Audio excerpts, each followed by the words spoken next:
Dare not choose in your minds the work you would like to do when you leave the home of the students. You shall do what the Council of Vocations knows in its great wisdom, where you are needed by your brother men, better than you can know it in your unworthy little minds. And if you are not needed by your brother men, there is no reason for you to burden the earth with your bodies. We knew this well in the years of our childhood, but our old curse broke our will. We were guilty, and confess it here. We were guilty of the great transgression of preference. We preferred some work and some lessons to others. We loved the science of things. We wished to know about all things which made the earth around us. We think that there are mysteries in the sky and the water. We learned from our teachers that the earth is flat and that the sun revolves around it, which causes the day and night.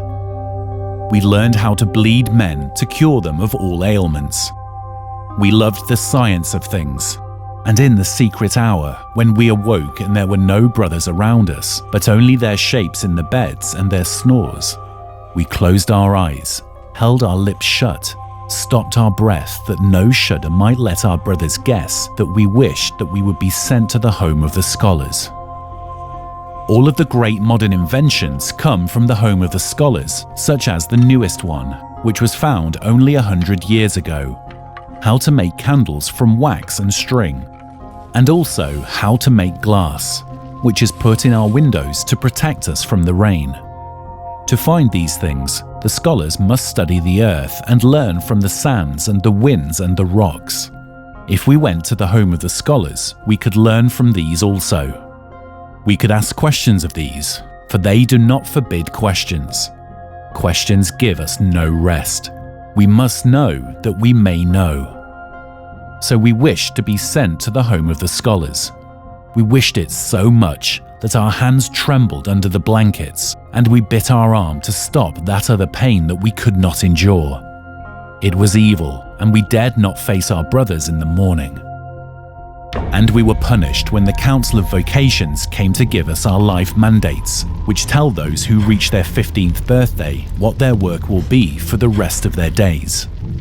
The Council of Vocations came the 1st of spring. We, who were 15, and all the teachers came into the Great Hall. Justice 72724. Carpenter. The will of our brothers be done. So we waited in the Great Hall, and then we heard the Council of Vocations call our name. Equality 72521. They seemed older than the marble of the temple of the World Council. They sat before us and did not move. But we knew that they were alive, for a finger of the oldest rose, pointed to us and fell down again. This was the only thing which moved. The lips of the eldest did not move as they said, Street sweeper. We felt the cords of our neck grow tight as our head rose. We were happy. We knew we had been guilty, but now we had a way to atone for it. We would accept our life mandate. We would work for our brothers. We would erase our sin against them. We were proud. The will of our brothers be done. And we looked straight into the eyes of the council, but their eyes were as cold blue glass buttons. So we went to the home of the street sweepers. There is a sundial in its courtyard by which the council of the home can tell the hour of the day and when to ring the bell. When the bell rings, we arise from our beds. The sundial marks off a half hour while we dress and eat our breakfast. Then we go to work in the streets of the city. When the sun is high, we return to the home for our midday meal. 1/2 hour is allowed. Then we go to work again. When the shadow is blue on the pavements, we come back to have dinner. 1 hour is allowed.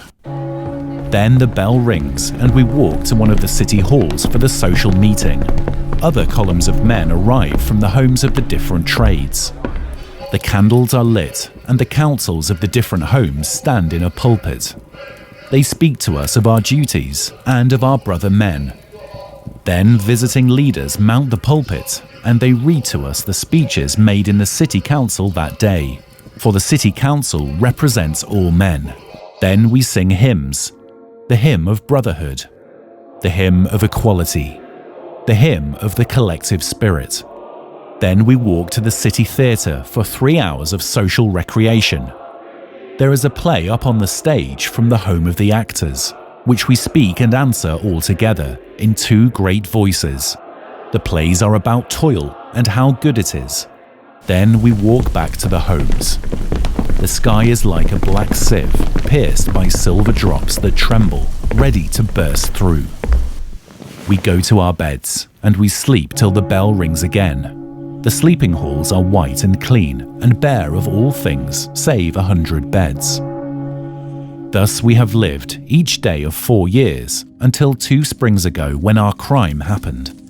Thus must all men live until they are 40. At 40 they are worn out. At 40 they are sent to the home of the useless, where the old ones live. The old ones do not work. The state takes care of them.